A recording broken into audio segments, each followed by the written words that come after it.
Merci Jean-François, on est de retour dans la zone Country Rock et comme tous les mardis, on va se faire un plaisir, on va parler finances avec nul autre que Pierre-Paul Bézile-Lacasse de Lacasse et Associés. Bonjour Pierre-Paul. Bonjour Denis. Aujourd'hui, on va parler budget, mais j'aimerais qu'on commence avec, parce que moi, j'ai toujours l'impression que quand on fait affaire avec un syndic, quand on a des problèmes financiers, on a un profil, c'est quelqu'un qui gestionne mal, c'est quelqu'un qui fait ci, c'est quelqu'un qui n'a pas d'argent. C'est quoi le profil des gens qui vont vous voir, Pierre-Paul? Ben, c'est un profil très, très varié.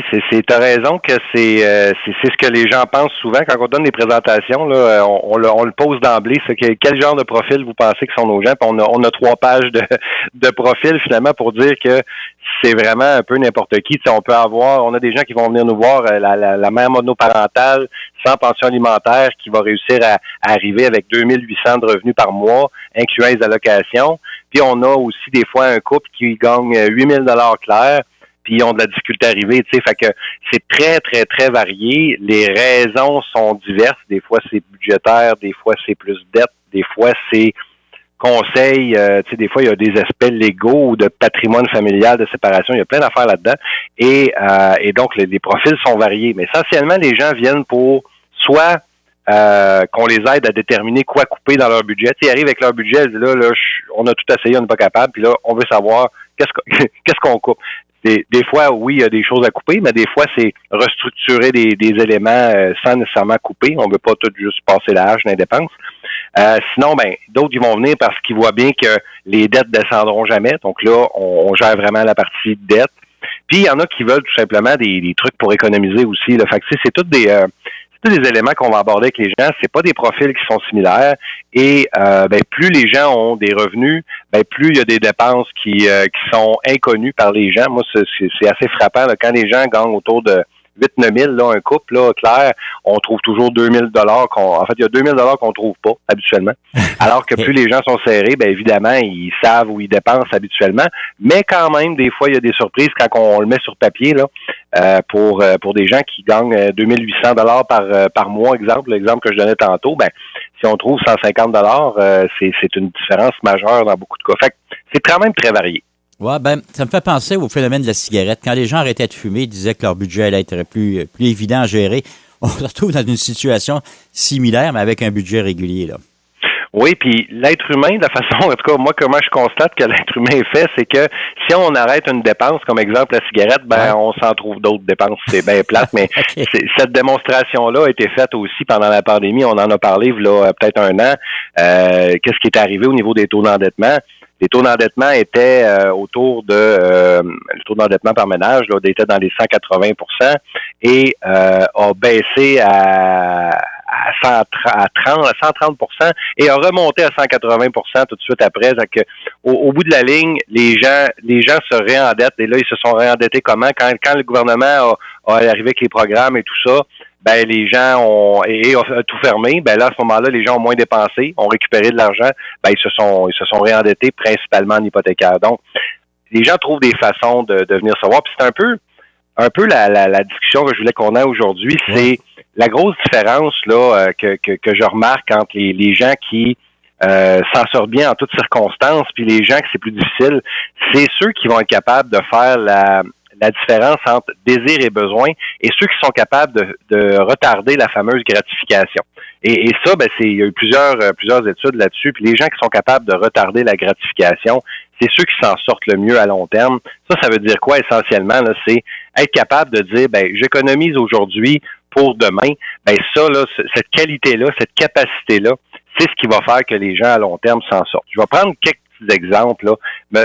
Exemple, la maison. Est-ce que c'est un désir ou un besoin? On en a déjà parlé. Hein, prendre un loyer, acheter une maison, c'est quoi la différence? Le problème de ces choix-là, c'est que il y a une partie de besoin. Hein, se loger, c'est un besoin. Hein, ça nous prend un toit sur la tête, peu importe c'est quoi le toit, là, ça nous en prend un. Et il y a une partie désir. On peut être dans un 3,5 puis être tout à fait correct au niveau du besoin, mais peut-être que le désir il est pas rempli. Donc, l'idée aujourd'hui, c'est pas nécessairement. J'ai beaucoup de gens qui viennent me voir en me disant j'ai pas le choix de. Ça, c'est le pire départ qu'on peut avoir quand on regarde un budget et qu'on a des choix financiers à faire, parce qu'on a malheureusement toujours le choix. on a fait des choix qui fait qu'aujourd'hui, des fois, on est pris avec des situations. J'ai rencontré quelqu'un dernièrement, c'est ça, on avait un déficit budgétaire de 800 $ et on décortiquait le budget. Ben, effectivement, la personne, elle semblait pas avoir le choix, mais elle a fait des choix à différents moments dans sa vie. Elle a fait une fraude à un moment donné dans sa vie. Elle a eu trois enfants à un moment donné dans sa vie. Elle a eu, tu sais, il y a plusieurs choix qui ont fait qu'aujourd'hui, la situation, c'est ça. Et aujourd'hui, on a encore des choix. On a encore le choix de couper tel élément. On a encore le choix de dire le câble, on n'en a pas besoin. On a encore, et c'est pas des choix le fun. Et c'est pas, quand on arrive dans ces situations-là, c'est plate de devoir faire ces choix-là, mais ça demeure des choix. Et les gens qui sont capables de séparer besoin et désir sont bons là-dedans. La nourriture, c'est un exemple encore plus facile à comprendre. La différence entre désir et besoin, là, c'est un spectre, dans le fond. Donc, si on part, exemple, le restaurant gastronomique, ben c'est facile de comprendre qu'on est dans le désir.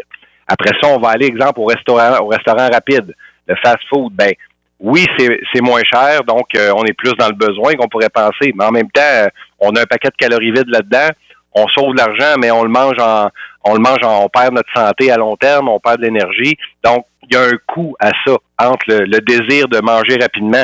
Le prêt-à-manger à l'épicerie aussi, tu sais, le prêt-à-manger à l'épicerie, c'est oui, il y a une partie besoin qui est mangée, mais il y a une partie qu'on paye pour le fait que c'est prêt, puis c'est tout emballé d'une façon précise, tu sais, au lieu de l'acheter puis de se faire sa nourriture. Donc, il y a beaucoup de choix que les gens font à toutes les étapes, que ce soit maison, que ce soit nourriture, que ce soit voiture. Et c'est important de savoir qu'on fait des choix. C'est basé sur souvent un mélange de désir et de besoin. Il faut en être conscient. Malheureusement, les gens aiment ça se mettre des œillères. Tout le monde est comme ça. On est tous comme ça. Puis il faut vraiment prendre le temps de mettre ça sur papier des fois pour se rendre compte que ouais, effectivement, ça, c'est une partie désir que je peux mettre de côté. Et là, je suis pas en train de dire ça qu'il faudrait avoir aucun désir. Évidemment, mais il faut juste être conscient qu'on est en train de remplir un désir et non pas un besoin. Et c'est ça qui manque, que je remarque dans les gens qui ont plus de difficultés, là. En fait, si on fait la liste des désirs, on pourrait faire la liste des choses qu'on pourrait éventuellement couper si on est en problème financier. Ben, c'est un petit peu ça, le message. Tu sais, quand j'ai parti mon cabinet, j'ai dû faire cet exercice-là. Tu sais, avant, j'étais associé dans un grand cabinet. J'avais un revenu X avec un train de vie Y. Ben, c'est pas vrai qu'en démarrant mon cabinet, les 5 premières années, on peut fonctionner de la même façon, là. Oui, on peut, mais là, à ce moment-là, on mange toutes les économies ou on s'endette. Donc, il a fallu faire des choix. Puis comment, moi, personnellement, il a fallu que je fasse ces choix-là? Ben, c'est la même façon que tout le monde doit faire ses choix quand il y a un changement, on va dire, négatif dans leur revenu ou une augmentation de dépenses. Ben, on s'assit, on regarde c'est quoi qu'on dépense, on remplit notre fameuse feuille de revenus-dépenses.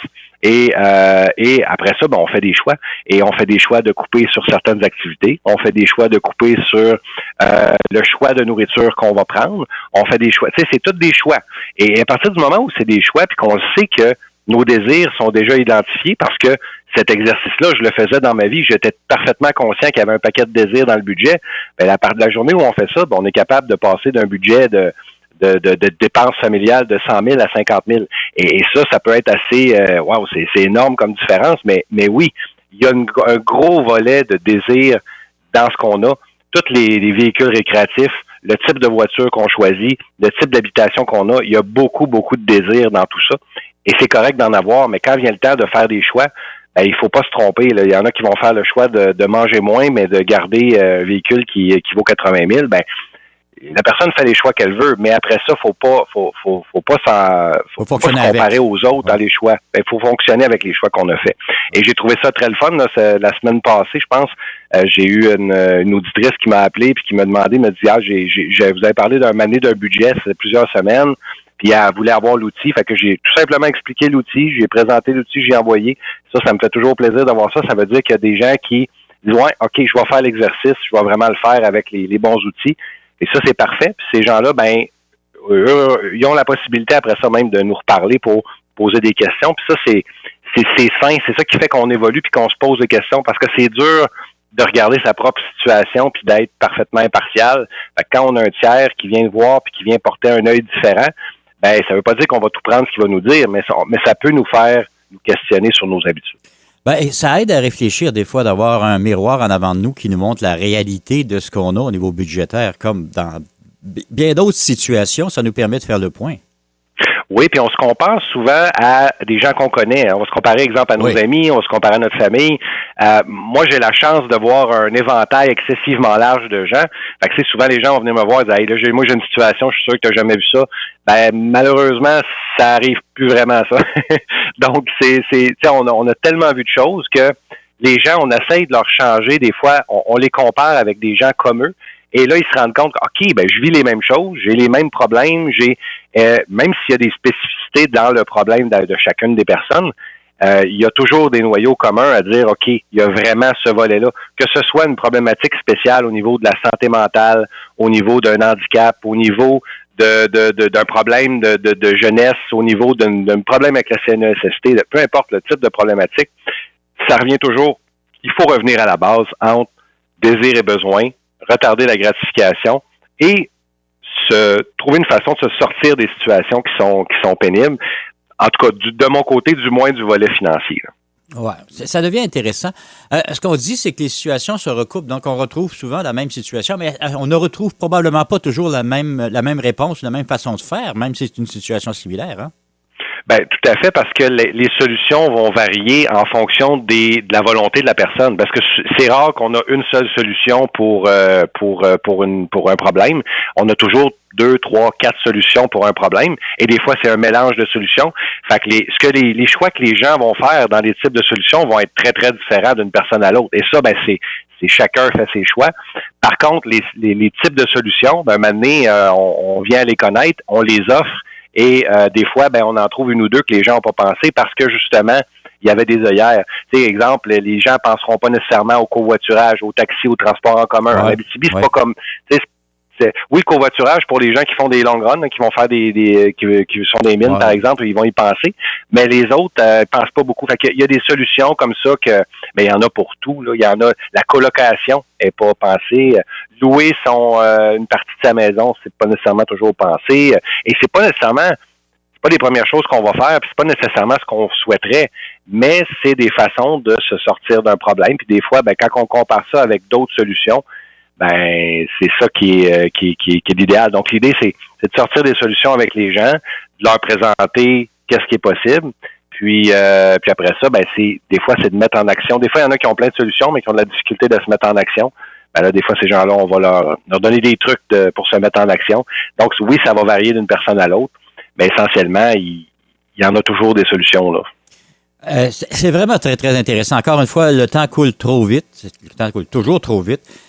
Pierre-Paul, les gens qui veulent vous rejoindre, on s'y prend comment? Ils peuvent nous appeler au 1-844-LACASSE, nous écrire à info@commercial-lacassesyndic.com. Ils peuvent aller nous voir aussi là, sur notre site internet lacassesyndic.com ou sur Facebook et LinkedIn, Lacasse et Associés. Génial. Pierre-Paul, encore une fois, merci beaucoup d'avoir pris le temps de venir jaser avec nous. Ce fut extrêmement instructif. Merci beaucoup, Denis.